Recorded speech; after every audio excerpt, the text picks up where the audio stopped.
Dear language learners, how do you feel when somebody tells you, but anyway, the language you're learning is really difficult, and to reach to really master this language, there are no shortcuts really. It will take you a long time.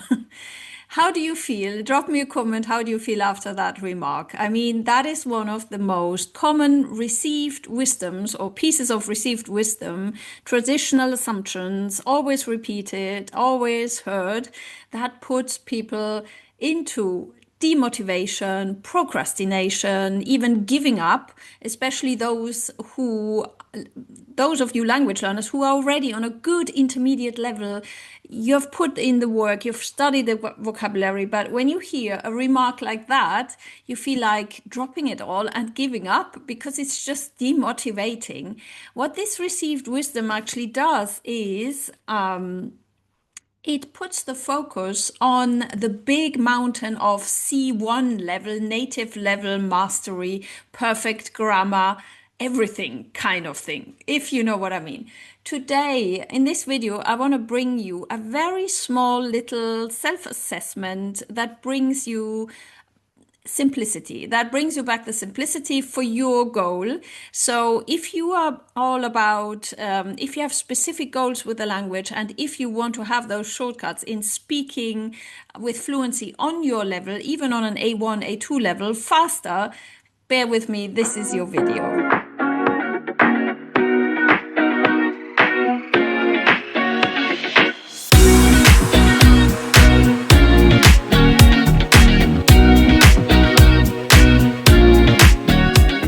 Of social psychology, the best of mindset, of brain-friendly learning to have you very quickly speak with unshakable confidence. Because language learning is not about demonstrating that you master grammar perfectly, it's actually about creating a connection, about entering into contact with people that speak your target language already and having conversations and mastering those situations that you want to master in your next language. So I have prepared a little exercise and I ask you to be perfectly self-honest to actually, first of all, my goal number one with this is to have you motivated, to not give up, because I see too many too many students actually also come to my courses about to give up because they say this can't be the case. I have studied this language now for so many years and I still can't speak. So I don't want you to give up. And do this little self-assessment to also benefit from 10 minutes of getting your objectives right and then getting back on track with your study, and also having or getting rid of that assumption that it will all be really heavy and complicated. Life is not like that. So, first of all, to deconstruct this kind of assumption that we usually have, that everything will be so complex and so long and there are no shortcuts, to get back on track into the simple everyday life that we actually have, is number one, ask yourself that question: what is my objective? And be completely self-honest with yourself. Take a piece of paper and even write it down. My objective is, I give you an example from my own study of Italian that I actually now have as a little challenge for my fifth language. In Italian, my objective is to have, first of all, simple conversations with shopkeepers. If I go into a shop, I want to be able to converse with the person in the shop in their language. I don't want to help myself with Spanish, not English, and I don't want to say, and I don't want to be heard, oh, sorry, non posso parlare italiano. No, my objective is to have simple conversations with people when I visit the country, when I visit Italy. So that's the first one. Be very, very self-honest. And for example, if your objective is to, next time you have a dinner with your family members who speak the target language and you want to converse with them in their language, then write that down. That is your objective. Because my assumption is, and please tell me in the comments if this is true, most of us, we don't study for a C2 level. We don't want to know all the linguistic features of the language. We don't want to, my aim, for example, what my aim is not, is I don't want to demonstrate that I know all the grammar of Italian, I don't know, conjunctive, subjunctive. I don't want to know that. For me, it serves, first of all, to be fluent on an A2 level. That would be great. To be able to converse with the waiter in a restaurant and to show him or her that I appreciate them, that I appreciate their country, and to get that connection actually. Because I don't know about you, when you visit to a foreign country and you can't speak anything about the language they speak there, you feel like, I feel like that. Drop me a comment if you feel the same. I feel like behind a glass wall, kind of in a bubble for tourists, and I can't really access the way it feels to live in that country, because the way it feels is usually the access to that. The key is the language.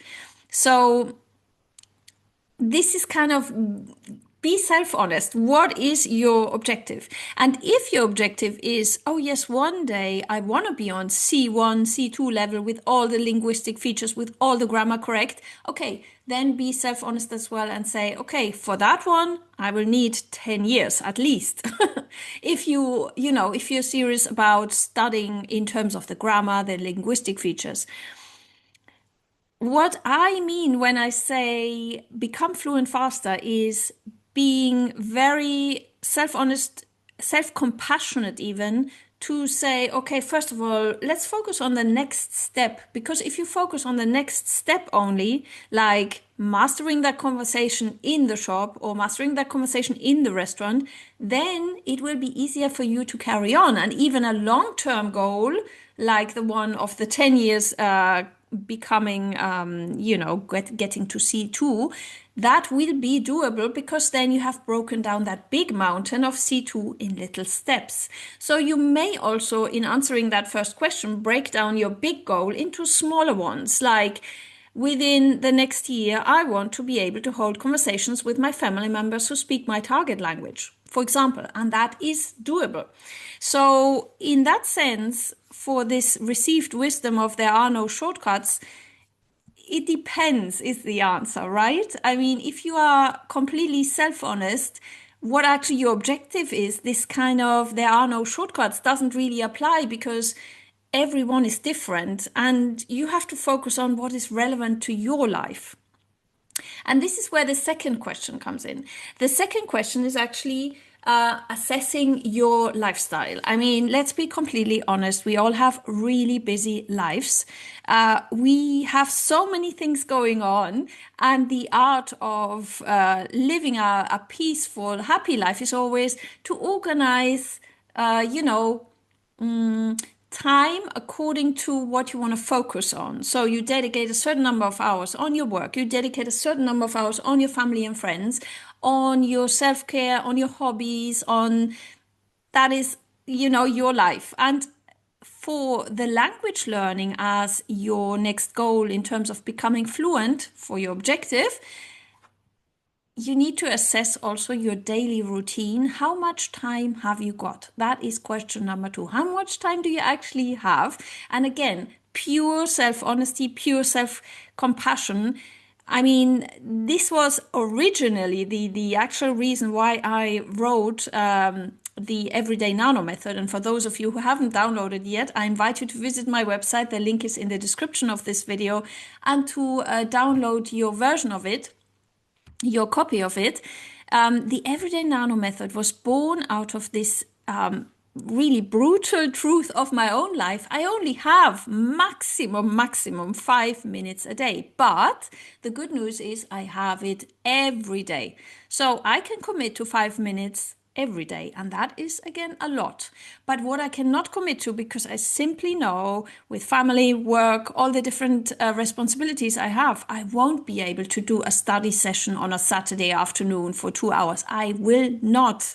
So if I'm self-honest, I will actually write down on that piece of paper, okay, I have maximum 5 minutes per day, and my objective is to engage in simple conversations, but that one really quickly. Okay, for me, that means I can actually become fluent on an A2 level in Italian in 2 years. Yes, I can, because that is a really simple goal. That's a really simple, small next step. And that's part of the everyday nano method. It actually breaks down the big mountain into small doable steps. Now, for the social psychology behind that self-assessment, what it actually does, it creates simplicity again. It creates peace with yourself. This is what I want to bring you with this video in terms of, if you see a classic traditional language course or language book, there's this kind of hidden or unspoken assumption that you have, like everyone else, the same assumption that you want to reach C2. I mean, the maximum of grammar, the maximum of linguistic connaissance, linguistic mastery. And this, of course, might not be even the case. So this is entirely, if we look at the social psychology behind it, it can be entirely demotivating, because then you create a really huge marathon for yourself and you always will feel so small, because obviously if you compare yourself with this huge mountain of what exists in grammar, you will only know a tiny fragment of this. Like me, for example, I could easily kind of be really demotivated with Italian because I know a tiny fragment of Italian. It's really A1, A2. So if I see a really complex text, I will probably not be able to understand it. But nevertheless, if I go back to the simple objective to have a connection with people in a shop or in a restaurant, then it becomes easy. And this actually creates a powerful mindset again for keeping that motivation up, seeing only the next step, keeping it small, making it doable, integrating 5 minutes into your life. And this is basically, in terms of brain friendliness, what this channel is about. It creates a healthy relationship with that goal. I mean, language learning should not be about putting a burden on your life, if you know what I mean. It should be something that you enjoy, that comes natural, that creates flow, that, you create a study routine that actually you want to go back to every time. And for those of you who haven't seen yet, I have a video online, check it out, how to create your perfect study routine. It needs to be something really light, that fits into your life in such a way that you feel, oh, I was able to say that sentence perfectly. I want to go back to that tomorrow. My 5 minutes per day today are over, but I will with joy go back to it tomorrow. This is how it should feel. And this is something, if you then see your goal of the next 1 year or 2 years, you will feel, oh yeah, that's doable. Let's keep on going. And this effect of keeping on going, this is exactly what the social psychology behind that is about. So sometimes it's also good to ignore these conventional wisdoms, because they relate to usually to a goal that we all don't share. We possibly, not every one of us wants to reach C2 level immediately. It's not possible. So also, if you have seen, there's so many material out there on the web about becoming fluent like a native speaker in 6 months. I mean, it's not possible, no.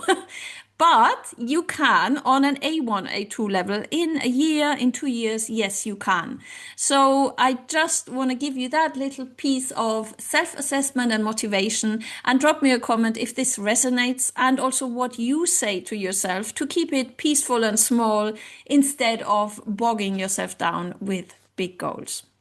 And as always, thanks for spending that little moment with me. Have a great day and see you in the next video.